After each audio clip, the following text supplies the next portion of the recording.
എൻ്റെ മകൾക്ക് 5 വർഷം ബ്ലഡ് ക്യാൻസർ ആയിരുന്നു. അവൾ ഒരു ട്രീറ്റ്മെന്റും ചെയ്തില്ല. ആഹാര രീതിയിൽ കൂടി 5 വർഷം അവൾ സന്തോഷമായിട്ട് കഴിഞ്ഞു.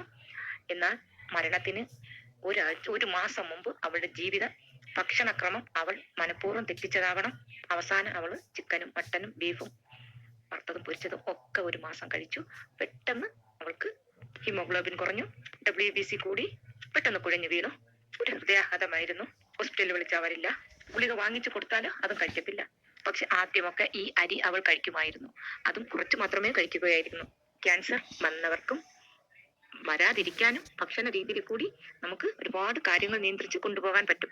എന്റെ മകളുടെ അനുഭവത്തിൽ കൂടി ഞാൻ ഒരുപാട് പാഠങ്ങൾ പഠിച്ചു. അല്പം വിലയായാലും ഈ അരി വാങ്ങി ദിവസവും കൊഴുക്കട്ടയും കഞ്ഞിയായിട്ടും ചോറായിട്ടും വറുത്തു പൊടിച്ചും ഒരു മിതമായ അളവിൽ ഇത് കഴിക്കുക. ഇതോടൊപ്പം മില്ലറ്റും, മുളപ്പിച്ച പയറ്, ഉലുവ, ഉഴുന്ന്, മുതിര ഇവയൊക്കെ മുളപ്പിച്ച് കഴിക്കുന്നത് പല ഭക്ഷണം ഉണ്ടാക്കി കഴിക്കാം. ഇതിനെ പറ്റിയൊക്കെയാണ് ഞാൻ എൻ്റെ ഹെൽത്തി ആയിട്ടുള്ള എൻ്റെ ചാനലിൽ വീഡിയോ ചെയ്യുന്നത്. എല്ലാവർക്കും ഉപകാരപ്പെടട്ടെ. ഇനി ആർക്കും ക്യാൻസർ എന്ന മാരക രോഗം വരാൻ പാടില്ല. ഇത് എൻ്റെ തലമുറയ്ക്കും എൻ്റെ കുടുംബത്തിനും അറിയാൻ വേണ്ടിയാണ് ഞാൻ ഇത് യൂട്യൂബിൽ ഇടുന്നത്. ഇതിനെ പറ്റിയുള്ള ഒരുപാട് പാചകങ്ങൾ അനുഭവത്തിൽ കൂടി ഞാൻ പഠിച്ചു. കൊഴുക്കട്ട ഉണ്ടാക്കി നല്ല ടേസ്റ്റാണ്. എല്ലാവരും എൻ്റെ ചാനൽ സബ്സ്ക്രൈബ് ചെയ്ത് കമന്റ് ചെയ്തിടുക. അനുഭവത്തിൽ നിന്ന് ഞാൻ പഠിച്ച